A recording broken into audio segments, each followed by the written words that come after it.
Le samedi 7 décembre 2017, plus de 1500 policiers et gendarmes avaient été réquisitionnés par l'Élysée pour assurer la sécurité de l'hommage populaire rendu à Johnny Hallyday, mort quelques heures plus tôt. Un an plus tard, dans son livre biographique La balade de Johnny et Laetitia, l'auteur Benjamin Lecoge révèle que l'Élysée refuse de payer la facture, la laissant à la charge de la veuve. Problème, la belle-mère de David et Laura refuserait de payer seule la facture.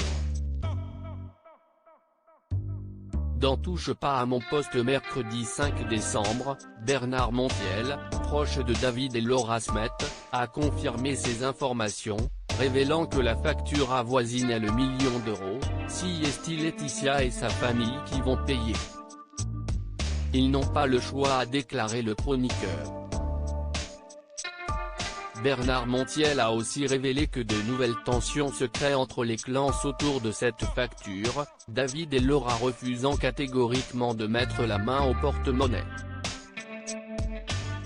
David et Laura voulaient un truc un peu plus confidentiel là où ils ne sont pas d'accord, et où il y a un petit problème effectivement, si est-il Laetitia qui a décidé de ce grand barnum, contre l'avis de Laura et David, qui, d'ailleurs, n'ont même pas été consultés.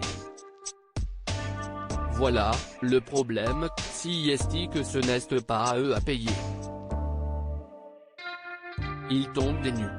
Ils voulaient un truc un peu plus confidentiel, a déclaré Bernard Montiel dans TPMP, face à un Pierre Billon qui acquiesçait en hochant de la tête.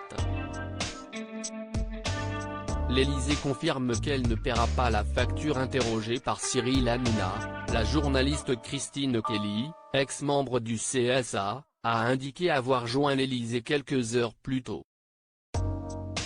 La réponse était tout aussi catégorique, ils m'ont dit, mais il est hors de question qu'on paye. Déjà, on offre tout ce qui est sécurité. D'habitude, pour toutes les manifestations lucratives, on fait payer.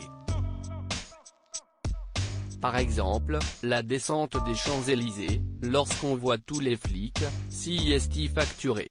En revanche, pour la mort de Johnny, ils ont dit qu'ils offrent la sécurité, mais pas le reste, a-t-elle déclaré.